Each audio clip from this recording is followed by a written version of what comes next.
I've been looking ahead at the schedules of all of the big hitters in college football, all of the teams that are considered true national championship contenders ahead of the college football season, about the top 6 or 7 of them. I've been examining their schedules. I've been examining the paths that they have to go through to get to the college football playoff, to position themselves to earn a playoff bye, be one of the top 4 teams, win their conference, all of those things, get to the national championship. And guess what? I think that the Georgia Bulldogs, arguably, some people would say it's not arguable, but arguably have the most difficult road out of all of these teams. It's got a path that the others just don't have. I think that all of them have tough roads, but when you add all of Georgia's together, I just think it's the most difficult one. So we'll start with Georgia. I'll give you a refresher on what the Dogs have to go through this season, and then we'll go through Alabama, Ohio State, Oregon, Penn State, Notre Dame, and Texas. Those are your 7. Those are your 7 contenders, really, in the eyes of most. We'll keep it in the SEC first. We'll go with Georgia. Marshall, Austin, PA, and Charlotte, those are obviously your cupcake games. So the other 9 are the ones we focus on. 3 road games. At Tennessee and at Auburn, those are very, very tough environments in college football. It's just very tough to play there. And they're both probably going to be ranked. They've got to deal with Alabama, they've got to deal with Texas, and they've got to deal with Ole Miss all at home. And they've got to deal with Florida in a neutral site and Georgia Tech in a neutral site. It is a very difficult schedule for Georgia. It's very similar to last year's. It's not as difficult as last year's. They had a neutral site against Clemson, and they had Alabama and Texas and Ole Miss all on the road. So, yes, you look at last year's schedule and say it's a little bit more difficult, but you go back and look at this season's, and holy crap, Georgia has an awfully difficult road. Why? Because they still have to deal with seriously challenging teams and environments on the road in the conference, in addition to playing 2 of the other top 10, top 6 teams.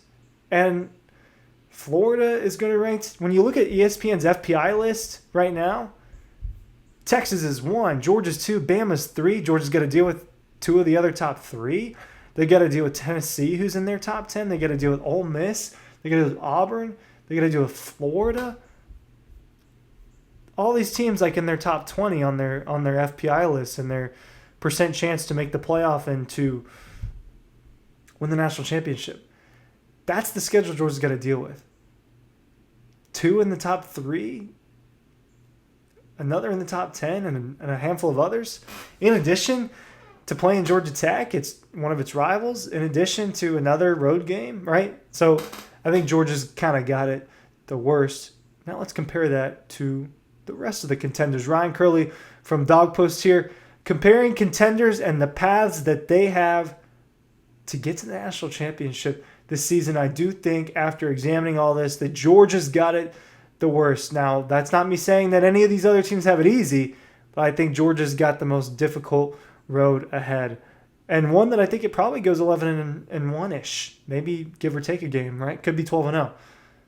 Dogpost.com, make sure you're checking it out. Spelled right there if you're not familiar, but you saw this page when you clicked on us, so you should know how to spell Dogpost.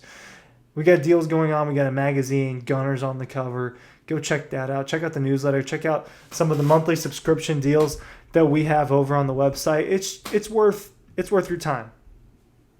So Alabama, the Crimson Tide started off with a toughie in terms of environment at Florida State. So they've got a tough non-conference game. They've got cupcake games against Eastern Illinois and Louisiana Monroe, so nothing special there. They got another non-conference game against Wisconsin, so they really packed the non-conferences this year. They're at home. They should take care of the Badgers. At Georgia, obviously, as tough as it gets.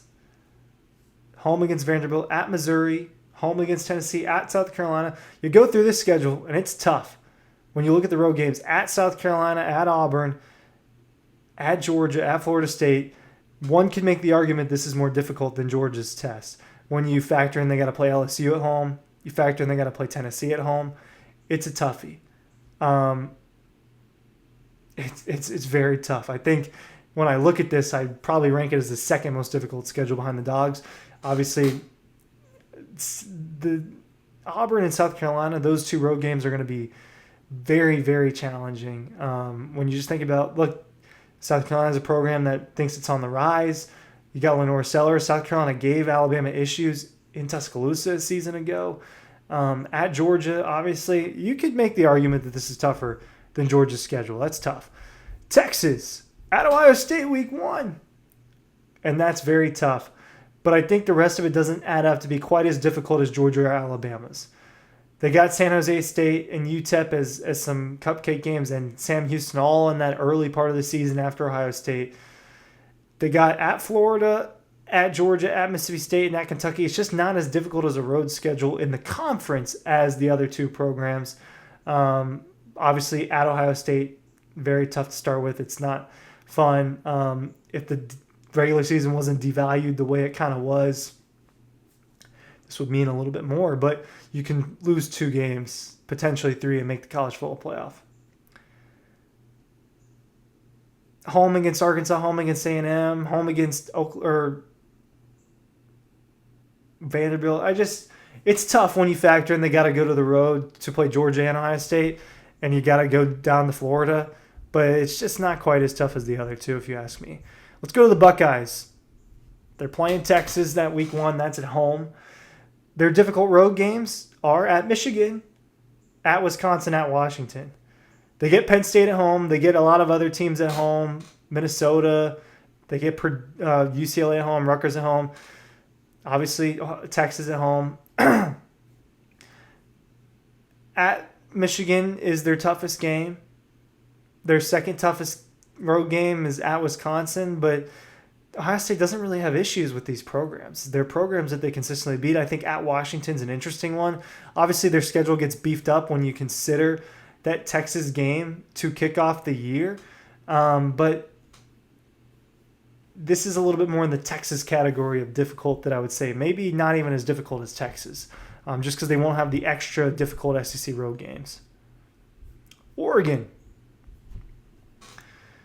Their toughest games at Penn State, at Washington, at Iowa, at Rutgers, right? Those are their road games, at Northwestern. But non-conference, they should handle Oklahoma State. They should handle Montana State, right? Those types of programs. But they should handle Oregon State, right? That's now. I looked at Oregon State and I didn't consider it to be a non-conference game, but it is now. They just should handle those games. Obviously, going to Happy Valley, playing what's already scheduled to be a night game in September. It'll probably be Penn State's whiteout. That's a difficult football game. At Washington, Iowa, those are difficult, but it's not quite as difficult because they're not playing multiple of the heavy hitters, and they're not playing multiple of the heavy hitters on the road. I think Oregon's got an easier test than the ones we've mentioned. So let's go to Penn State, and then we'll go to Notre Dame, and we'll wrap this up just comparing these schedules. Penn State, they've got to go to Ohio State this year. They've got to go to Iowa. They don't have another crazy road game after that, and they should handle Iowa. I would probably mark that game against Ohio State as a loss. They get Oregon at home.